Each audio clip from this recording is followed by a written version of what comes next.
Today I'm going to show you a boat from a brand that you very rarely get to see. Behind me here is a Canados Gladiator. Now Canados are an Italian yard.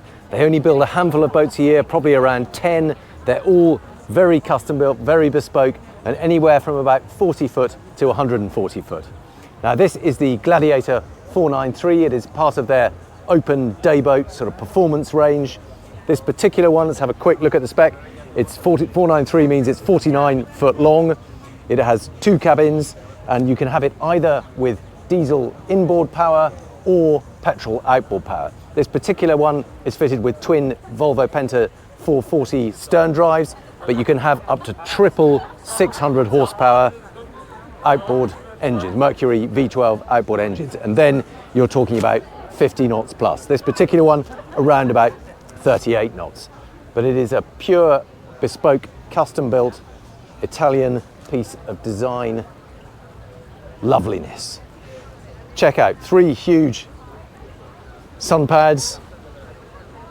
All of these open up. If I just have a quick look at these buttons here, I think this one, you can see they very quickly open up and you've got storage in here.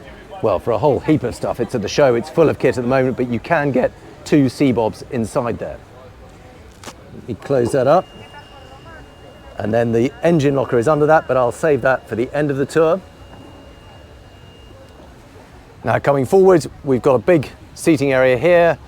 Traditional sort of dining style station. We've got benches either side. Worth noting that overhead we've got a big sun awning. This is just a sort of manual attachment. It's not one of those fancy electric retractable ones, but it does mean you can get a nice bit of shade all along the cockpit here.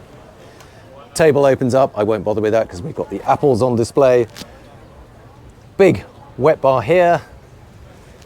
Again, you can spec this pretty much how you want. This has got a big sink under this one. And here we've got, I think this is a grill. We have indeed, Kenyan grill. Really heavy duty moldings. Everything feels very, very chunky. Got drawers for glasses and so on in there. All the usual stuff. Couple of fridges, big drawers under there, exactly the same here, and I think we've got an ice maker in there. Now, further up the range, they get quite fancy with the carbon fiber. I believe this is more of a conventional composite build. Feels very heavy, very sturdy. It's hard top overhead. Very strong structural supports. Storage locker under there, that's just a kind of technical space and storage locker. I won't bother showing you that. It's a pure walk-around design, so nice wide side decks, good tall bulwarks. This one is almost waist height actually. Very easy to move along. Grab rails on this side, massive speakers built into those coamings. And this I like. How cool are they? Kind of laid back curved sunbeds, as well as a big sun pad up here. No guardrails around here, but a big flat foredeck area, anchor under there, big pop-up cleats. That's too stiff even to go down, but that is a pop-up cleat. Little bit of grips there. That looks a little bit of an afterthought, to be honest, but nevertheless, obviously they found they need a bit of extra grip there. Very cool look from here. You can get a feeling of that curved windshield. Massive tubular stainless steel supports for that hard top. But the screen itself, there's no frame around that. It is just a Perspex molded screen. Carbon fiber effect dash.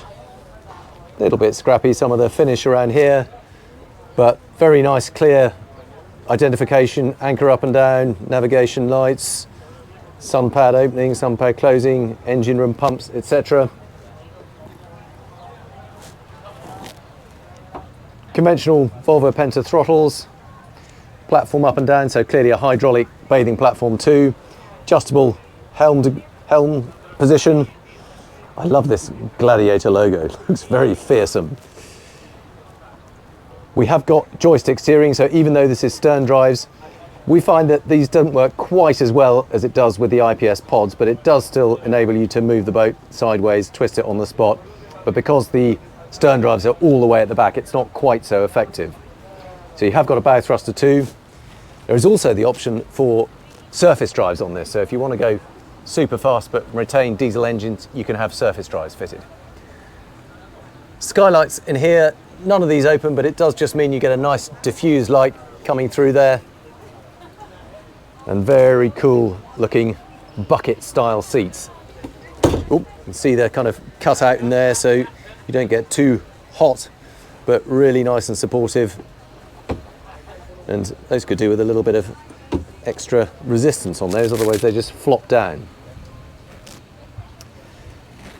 Access down into the cabin space. A little bit of carbon fibre detailing. I don't know if that's, looks like it might just be a stick-on wrap, to be honest. And then drop down into the cabin.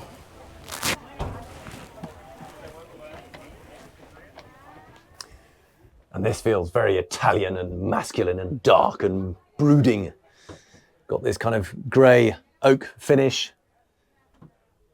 Big double bed up in the bow. It does taper a bit this end so you can get access up to get there. Lots of locker space all around. It's full of boat show kit at the moment, so I'm not going to poke around too much, but you get the idea. There's a big side unit here. I'm sure if you wanted to, you could probably fit fridges and things in there. We've got some deck lights there. Reading lights at the top of the bed, a bit of a mirror behind it. Bit more storage. TV in the bulkhead. Another little eye level skylight. Heads compartment in here. Bit of carbon fibre detailing. That same kind of dark grey, quite masculine look. Carbon fibre sink. Well, you've got to have a bit of carbon fibre somewhere. Oh, very discreet, hidden loo roll holder. Toilet in there and a shower. I won't bother going in there, but you can see there is a separate compartment. Good headroom down here. Very comfortable. I can stand here. Got a good 3 inches or so above my head. Bit of a nod to old school analog clocks and dials and temperature gauges. And then behind here, we have got access to a guest cabin. Now this is a little bit starved of natural light. There is a small window up there, but probably better off to turn the lights on.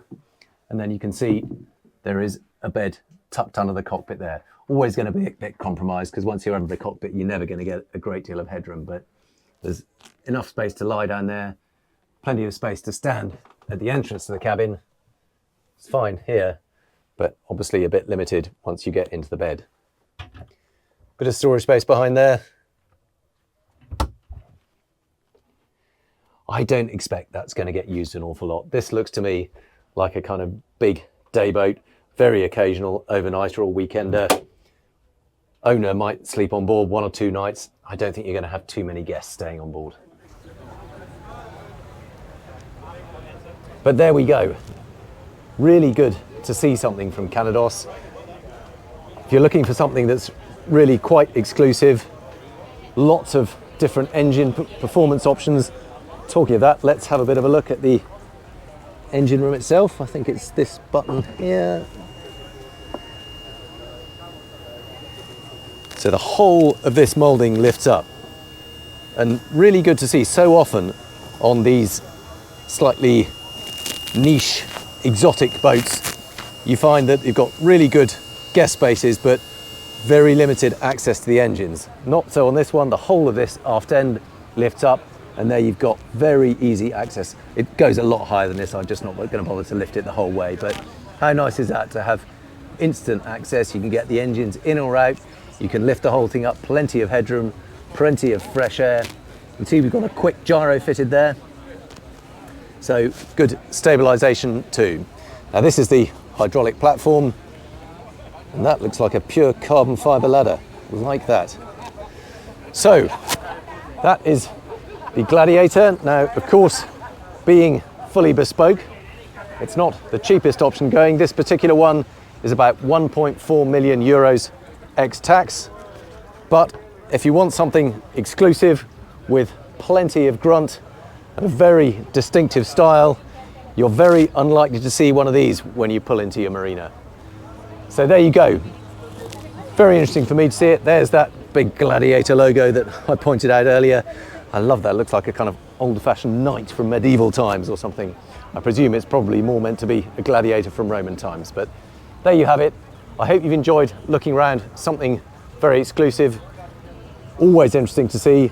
Do let me know what you make of it in the comments, and thank you very much for watching.